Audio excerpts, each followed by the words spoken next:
E a gente começa falando sobre justamente os candidatos à prefeitura daqui de Maceió que declararam, né, o patrimônio à Justiça Eleitoral e chamou a atenção. Pelo menos 3 dos 11 candidatos, né, estão no patamar dos milionários, né? Mostra que tem aqui o quadro geral dos candidatos, Daniel, só para a gente ter aqui uma geral de todos os candidatos. A gente tem 11, apesar de não ter um... Pronto, tá aí. Você tem todos os candidatos aí, todos os 11, da esquerda para a direita você tem o JHC, Cícero Almeida, Cícero Filho, você tem Valéria Correia, Lenilda Luna, Alfredo Gaspar, Josan Leite, Ricardo Barbosa, Davi Filho, Corinto Campelo e a Nina, que é candidata pelo PSOL. Nina Tenório, que é candidata pelo PSOL. São os 11 candidatos à Prefeitura de Maceió. A partir desse quadro, a gente começa a mostrar para vocês o patrimônio de cada um. Vamos começar então pelo topo da lista, que é o Top Tier, que tem o maior patrimônio, o patrimônio mais alto de acordo com o Divulga Cândido, que é Josan Leite do Patriota. Ele é engenheiro. Ele é engenheiro, né? Tem um patrimônio, declarou um patrimônio, é bom a gente frisar isso, ele declarou um patrimônio de 2,5 milhões, um imóvel de 1,5 milhão, num condomínio daqui de Maceió. Josan Leite, candidato do Patriota. Aí, em seguida, vem, vamos lá, JHC do PSB, que declarou que é advogado, a ocupação dele é advogado, e um patrimônio de quase 2 milhões de reais, 1,9 milhão. Esse patrimônio está dividido em cotas em empresas, aplicações financeiras, um trio elétrico e apartamento de 1,5 milhão lá na Jatiuca. Na sequência, quem aparece na sequência é Corinto Campelo, do PMN. Aliás, é entrevistado com a palavra de hoje do Felipe Farias, né, com o Felipe Farias. Daqui a pouco a gente fala mais sobre isso. A ocupação dele, ele é aposentado, tem um patrimônio de 1.100.000 reais, distribuídos em imóveis, terrenos, automóvel, um apartamento num Pinheiro, avaliado em 150 mil. Tem que ver essa avaliação aí do Pinheiro também, né? E agora eu não sei nem se está valendo isso, mas... Pronto, esses são os 3 candidatos que passam da casa do 1 milhão de reais. Agora a gente entra na parte nos candidatos que estão com 6 dígitos, né, de patrimônio. O primeiro deles é o Davi Filho do Progressistas, que tem 949 mil reais de patrimônio declarado, a ocupação dele é empresário. Esses 949 mil reais, que é quase 1 milhão de reais, estão divididos em apartamentos de 487 mil reais na Ponta Verde e 120 mil reais depositados numa conta poupança. E o próximo da lista é Cícero Filho do PCdoB, ocupação servidor público estadual, patrimônio de 562 mil reais, valor quase total corresponde a uma casa na Santa Amélia, avaliada em 500 mil. O restante está dividido em 2 automóveis. Em seguida, a gente tem Ricardo Barbosa do PT, que é advogado, ele tem um patrimônio declarado de 365 mil reais, que é basicamente o preço do apartamento que ele declarou na Jatiuca, que é de 350 mil. Na sequência aparece Alfredo Gaspar, o ex-procurador de Justiça, né, do MDB, ocupação advogado, patrimônio 341 mil, terrenos, um automóvel, sociedade e empresas e 53 mil em espécie, 53.500 reais em espécie. Achei curioso isso, inclusive, tem 53 mil na mão. Lenilda Luna aparece em seguida da Unidade Popular, ela é jornalista e tem um patrimônio declarado de 90.200 reais. E esse patrimônio está aí dividido no apartamento de 35 mil do Par e também num carro de 55 mil reais. Na sequência aparece a professora Valéria Correia, do PSOL, ex-reitora da Universidade Federal de Alagoas, ocupação servidora pública federal, patrimônio de 64 mil. É um carro avaliado justamente nesse valor. Né?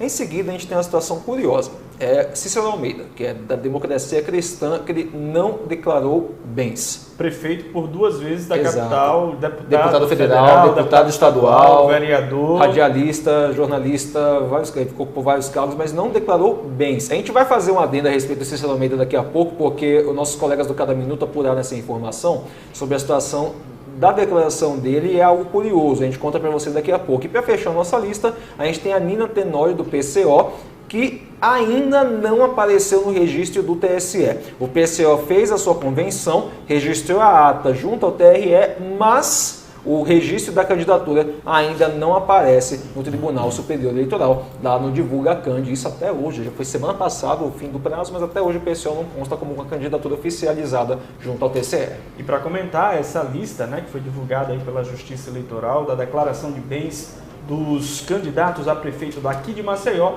a gente aciona agora o nosso Felipe Farias, que inclusive escreveu uma reportagem sobre isso, está lá no portal acta.com, você acessa e confere tudo lá. Felipe Farias, qual a avaliação que se faz dessa declaração de bens? Geralmente não é exatamente isso, né? Exato, exato. Mas antes de cair efetivamente no assunto, Lucas e Derek, eu gostaria de fazer 2 adendos. Aliás, um adendo e seguir o teu raciocínio. O primeiro adendo, na verdade, é a um adendo que o Derek fez sobre essa questão de cor, né, da etnia relativa aos candidatos. Ele frisou bem essa questão da declaração dos candidatos, que tem a ver com outro adendo que eu vou fazer também, o que eles colocaram. E aí eu faria um porém, Derek. Não desfaz o teu questionamento da semana passada, que inclusive eu abordei por 2 vezes em entrevistas do Com a Palavra, com a ex-reitora da Universidade Federal de Alagoas também. Mencionei aquela questão que tu citaste aqui mesmo no Factual sobre isso. Não desfaz, não. Por quê? Porque tem a questão da declaração, né, que a pessoa faz, e um aspecto que eu acho que é mais importante, tanto para os candidatos quanto para os representados, para os integrantes do movimento negro, que é o seguinte, é a militância. Exato. Né? Não sei se concorda, é o envolvimento daquela pessoa, o quanto aquela pessoa representa efetivamente o movimento, ou seja, eu, integrante militante, eu, integrante do segmento negro, me sinto representado por uma pessoa que se declarou assim, ou ela apenas se declarou por se declarar. E aí a gente lembra, sem desmerecer, não estou aí questionando essa declaração dos candidatos, não, é só para fazer esse adendo aí, continuo colocando aí razão no teu questionamento, né? Fazendo uma analogia, mais ou menos com a questão de cota nas universidades. O outro aspecto, Lucas, é em relação a esse termo que você destacou bem aí na declaração dos candidatos, que é o patrimônio declarado, né? Na reportagem, inclusive, obrigado pela menção aí, eu citei um aspecto que é o seguinte, quando esse assunto é palpitante, porque ele gera muita discussão entre os candidatos em si, entre assessores, entre eleitores, de uma forma geral, não deixa de ser um assunto para lá de palpitante. Pois é, exatamente. E, inclusive, foi bom você ter feito essa ressalva a respeito da militância, né? É importante destacar isso hoje em dia, principalmente.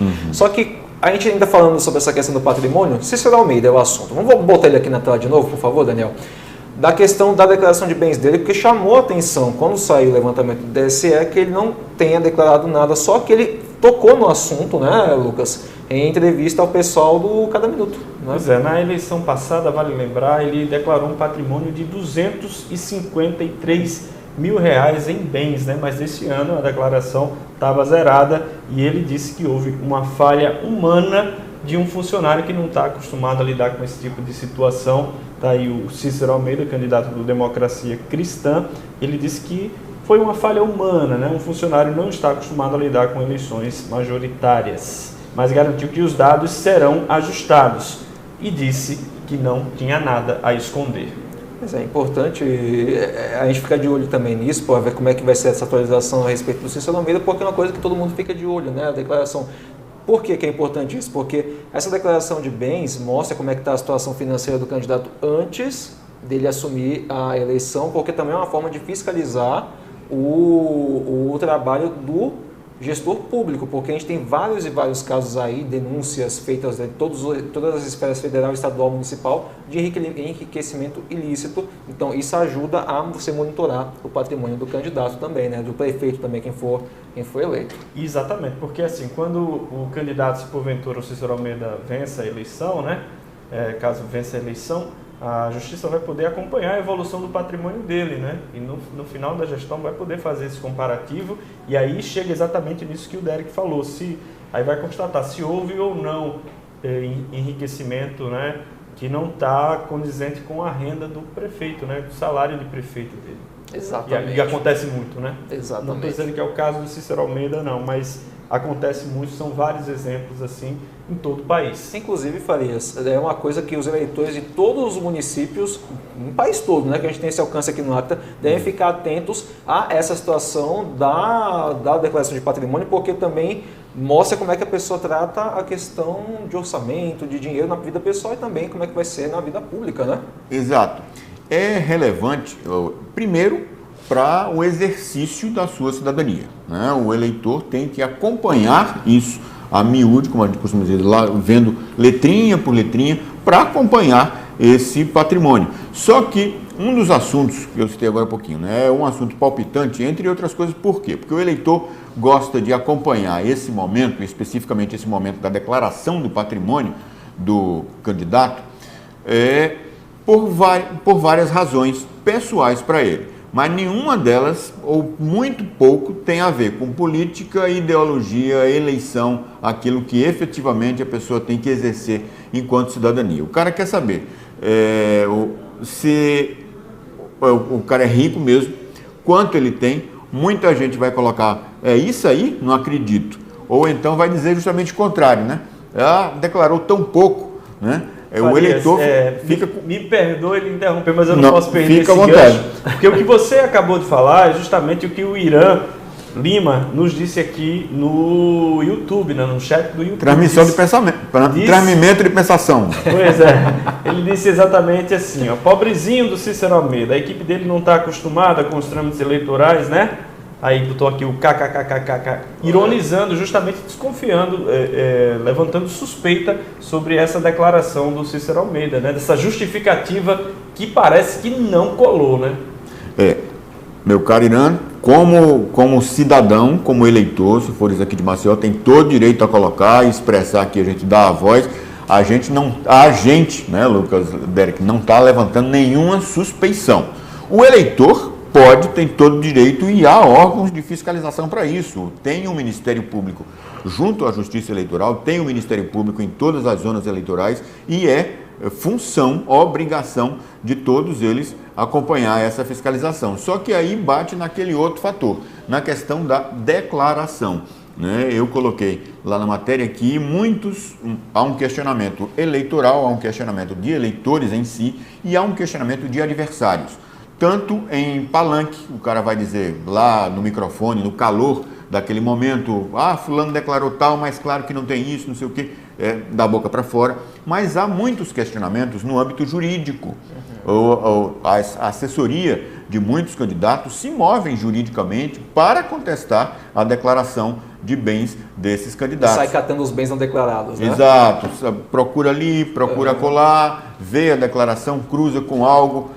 No nome da esposa, do filho, exatamente, do laranja. Né? Aí é onde se encontra essa questão, é onde há o embate entre a realidade e o declarado efetivamente. Muita gente já faz uso regular dessa fraude na época da declaração. Volto a frisar, não estamos levantando suspeita sobre nenhum candidato, como diz o Oscar de Mello, nosso colega aqui do Acta. Vamos partir do pressuposto de que o que as pessoas dizem é verdade, mas aí existe, inevitavelmente, todo esse contexto aí em época de eleição, né?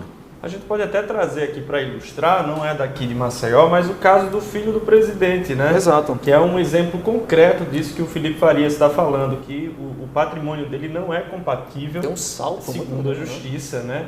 E aí a tal da fábrica de chocolate foi colocada aí no meio, né? E também, assim, a corretagem de imóveis, né? O serviço de compra e venda de imóvel se mostrou bastante lucrativo também nesse caso, né, Felipe?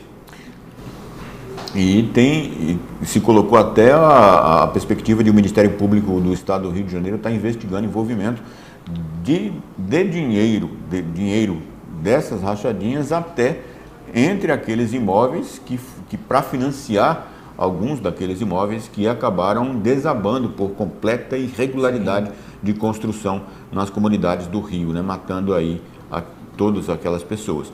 E justamente tem esse aspecto aí, um caso crasso, um caso verídico, um caso bem colocado aí, como você lembrou bem, de uma comprovação, uma situação de declaração que não se mostrou de validade nenhuma.